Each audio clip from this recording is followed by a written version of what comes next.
Hello everyone, welcome to all of you our student guideline YouTube channel. This is Shani Kumar Gupta.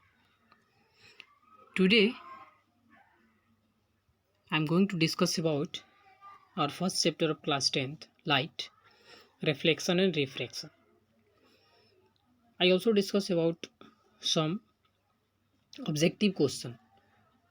यानी पिछले video में हम लोग बात कर चुके हैं दो पार्ट में, objective light part 1, objective light part 2 and third part में हम बात करेंगे कुछ ऐसे इम्पोर्टेंट क्वेश्चन को जो एक नोट्स के जैसा बनाया गया है, जिससे आपके ऑब्जेक्टिव क्वेश्चन जो होंगे वो सॉल्व होंगे और 1 मार्क्स के जो क्वेश्चन होंगे वो भी इससे सॉल्व होंगे। तो हम देखते हैं, स्टार्ट करते हैं आज का सेशन और देखते हैं कौन कौन सा ऐसा क्वेश्चन है जो क्वेश्चन आपको मिलेगा। इसे स्टूडेंट गाइडलाइन के माध्यम से आपको 6 से 10th क्लास तक के स्टूडेंट को ऑनलाइन क्लास भी मिलेगा और ऑफलाइन भी मिलेगा। इसमें आप हमारे यूट्यूब चैनल स्टूडेंट गाइडलाइन से टेलीग्राम पे भी सर्च कर सकते हैं, FB पेज पे भी, ट्विटर पे भी और व्हाट्सएप पे भी। तो स्टार्ट करते हैं आज का सेशन। ये आपका कुछ क्वेश्चन है जिस क्वेश्चन के बारे में हम डिस्कस करेंगे और फर्स्ट क्वेश्चन कैसे है तो वो देखते हैं। हमारा यहाँ से स्टार्ट होता है। फर्स्ट में देखते हैं क्वेश्चन, 2D क्षमता वाले लेंस की फोकस दूरी 2D क्षमता वाले लेंस की फोकस दूरी जो होती है वो क्या होती है। तो इसका जो होता है वो +50 सेंटीमीटर होता है। यानी याद रखेंगे जब भी लेंस के बारे में ऐसे क्वेश्चन आते हैं तो ज़्यादा का आंसर जो होता है वो प्लस में ही होता है। तो फर्स्ट क्वेश्चन ये था हमारा कि 2D क्षमता वाले लेंस की फोकस दूरी क्या होती है, तो 50 सेंटीमीटर, 50 सेंटीमीटर प्लस में होती है, यानी धनात्मक होती है। नेक्स्ट है, वायु में प्रकाश की चाल निर्वात की अपेक्षा क्या होती है। वायु में जो प्रकाश की चाल होती है वो निर्वात की अपेक्षा क्या होती है। अब देखिए इसमें आपको एग्जाम्पल में देगा क्या, इसमें आपको एग्जाम्पल में क्या मिलेगा कि वायु में प्रकाश की चाल निर्वात की अपेक्षा कम होती है, अधिक होती है, बराबर होती है, इनमें से कोई नहीं। तो इसका जो आंसर होगा वो क्या हो जाएगा, इनमें से यानी कम होती है। प्रकाश में वायु की चाल निर्वात की अपेक्षा कम होती है। नेक्स्ट क्वेश्चन है, किसी उत्तल लेंस के लिए फोकस दूरी होती है। याद रखेंगे उत्तल लेंस के लिए फोकस दूरी हमेशा धनात्मक होती है। उत्तल लेंस के लिए फोकस दूरी हमेशा क्या होती है, धनात्मक होती है। ठीक है, नेक्स्ट क्वेश्चन देखते हैं आपको, किसी फोकस F दूरी के लेंस की क्षमता यदि P हो तो उसका क्या होगा। तो ये होता है कि 1/F होता है। यदि लेंस की दूरी फोकस की क्या होती है, P होती है, तो और फोकस F होता है तो उसका जो सॉल्यूशन निकलता है वो क्या होता है, 1/F होता है हमेशा। नेक्स्ट क्वेश्चन देखते हैं, डायोप्टर उस लेंस की क्षमता होती है जिसकी फोकस दूरी 1 मीटर होता है। यानी डायोप्टर उस लेंस की क्षमता होती है जिसका फोकस दूरी क्या होता है, 1 मीटर होता है। ठीक है, नेक्स्ट क्वेश्चन है, द्विअवतल लेंस को क्या कहा जाता है। तो अपसारी लेंस, पिछले क्लास में हम डिस्कस किए थे अपसारी लेंस किसे कहते हैं और अभिसारी किसे कहते हैं। लेंस में किसको अपसारी कहते हैं और दर्पण में किससे अभिसारी कहते हैं। ठीक है, अब इसमें देखते हैं फिर प्रकाशिक माध्यम कितने प्रकार के होते हैं। तो प्रकाशिक माध्यम जो होता है वो 2 प्रकार का होता है। इसमें एग्जाम्पल में आएगा ऑप्शन में 3 प्रकार, 4 प्रकार, 5 प्रकार, 2 प्रकार। ठीक है, एक ऑप्शन चूज करेंगे जो आंसर सही होगा क्या आपका, 2 प्रकार। नेक्स्ट क्वेश्चन है, प्रकाश की चाल विभिन्न माध्यमों में होती है। प्रकाश की चाल विभिन्न माध्यम में क्या होता है, भिन्न भिन्न होता है, ये फिक्स है। प्रकाश का चाल जो होता है विभिन्न माध्यम यानी अलग अलग माध्यम में अलग अलग तरह का होता है। नेक्स्ट क्वेश्चन है, प्रतिबिंब की ऊंचाई और वस्तु की ऊंचाई के अनुपात को क्या कहते हैं। प्रतिबिंब में वस्तु की ऊंचाई और बिंब की ऊंचाई को हम उसका आवर्धन कहते हैं। क्या कहते हैं, आवर्धन कहते हैं। ठीक है, अब देखते हैं इसके बाद उत्तल लेंस की क्षमता क्या होती है। तो धनात्मक होता है। उत्तल लेंस की क्षमता हमेशा क्या होता है, धनात्मक होता है। वास्तविक वस्तु का आभासी प्रतिबिंब बनता है, वो कैसे बनता है, वास्तविक वस्तु का आभासी प्रतिबिंब जो हमेशा समतल दर्पण पे ही बनता है।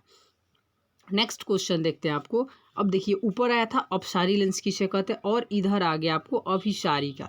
यानी उत्तल लेंस को क्या कहा जाता है, द्विअवतल भी था और द्विअवतल लेंस था, और फिर इसके बाद आपको क्या मिला, उत्तल लेंस को क्या कहा जाता है, दूसरा नाम उसको अभिसारी लेंस भी कहते हैं। और यहाँ पे अपसारी, द्विअवतल लेंस को अपसारी लेंस और उत्तल लेंस को यहाँ पे उत्तल लेंस को क्या कहते हैं, अभिसारी लेंस कहते हैं। ये सभी 1 मार्क्स के क्वेश्चन है, जिसको आपको 1 लाइन क्वेश्चन बना दिया गया है। इसमें आपके और भी जब एग्जाम आपका आंसर याद रहेगा तो क्वेश्चन और भी आ सकते हैं, उससे आप आंसर फटाफट चूज कर सकते हैं, ठीक है।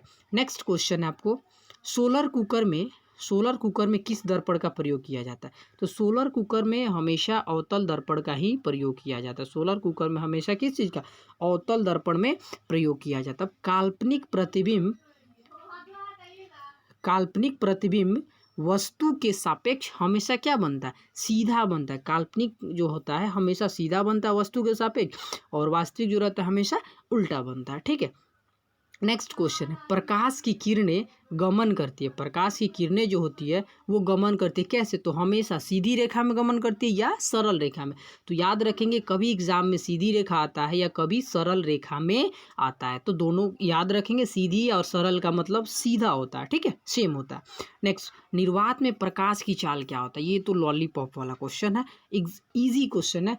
3 × 10⁸ मीटर पर सेकेंड होता है, ठीक है। नेक्स्ट क्वेश्चन है आपको, किरणों के समूह को क्या कहते हैं। भाई देखिए, कभी कभी किरण पुंज आता है और कभी प्रकाश पुंज आता है, तो ये आंसर ध्यान रखेंगे, किरण पुंज या प्रकाश पुंज, दोनों का आंसर सेम होगा। किरणों के समूह को क्या कहते हैं हम, किरण पुंज या प्रकाश पुंज कहते हैं। ओके, नेक्स्ट क्वेश्चन देखिए। नेक्स्ट क्वेश्चन है इसमें, कांच प्रकाश के लिए माध्यम है। कांच जो होता है वो प्रकाश के लिए कौन सा माध्यम होता है, तो कांच प्रकाश के लिए हमेशा पारदर्शी माध्यम होता है। क्या होता है, पारदर्शी माध्यम होता है। कांच जो होता है हमेशा पारदर्शी माध्यम होता है। Is that clear. Next question, गोलीय विपथन हमेशा किस दर्पण में होता है। गोलीय विपथन जो होता है वो किस दर्पण में होता है, तो हमेशा ये जो होता है वो आपको अवतल दर्पण में होता है। ये क्या होता है, किस में होता है, अवतल दर्पण में होता है। तो ये ध्यान रखेंगे, आपको किस में होता है, अवतल दर्पण में। नेक्स्ट क्वेश्चन है, किसी दर्पण द्वारा वस्तु का वास्तविक प्रतिबिंब कब बनता है, तो अवतल दर्पण में, और काल्पनिक कब बनता है, तो उत्तल। तो देखिए यहाँ पे किसी दर्पण द्वारा वस्तु का वास्तविक प्रतिबिंब हमेशा अवतल दर्पण में ही बनता है। और फिर अवतल दर्पण में पढ़ेंगे आपको कि सौर्य भट्टी में किस दर्पण का उपयोग किया जाता है, यानी सौर्य भट्टी में किस दर्पण का उपयोग किया जाता है, तो आपको मिलेगा इसमें अवतल दर्पण का।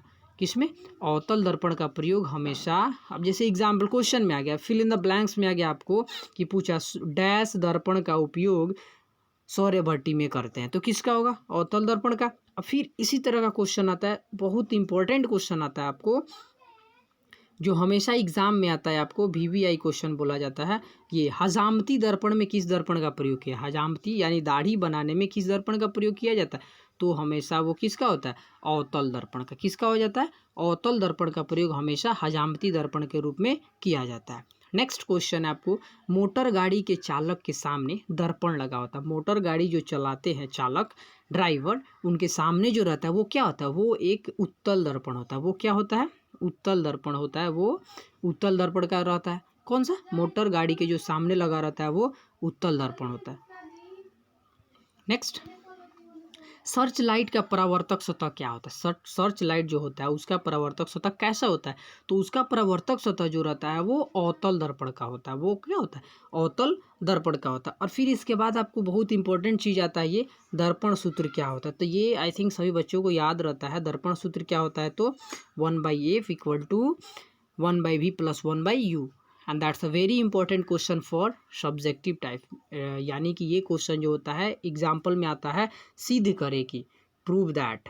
ओके, ये आपको आता है कि प्रूव दैट, यानी इसको प्रूव करें अवतल दर्पण में या उत्तल दर्पण में पूछ देगा। तो ये आपको सब्जेक्टिव क्वेश्चन में इसे भी याद रखने की ज़रूरत है, जिसमें आपको मिलेगा 1/f = 1/v + 1/u, ये आपको मिलेगा। ओके, तो ये जो आज का जो टॉपिक था हमारा, ये आज का टॉपिक हमारा एंड होता है, और फिर बात करते हैं आपको नेक्स्ट वीडियो में। तो ऐसे 10th क्लास के नए नए अपडेट पाने के लिए और नए नए चैप्टर्स वाइज नोट्स पाने के लिए आप यहाँ पे आप फॉलो कर सकते हैं स्टूडेंट गाइडलाइन को। ओके, फिर मिलेंगे आपको नेक्स्ट वीडियो में। जय हिंद।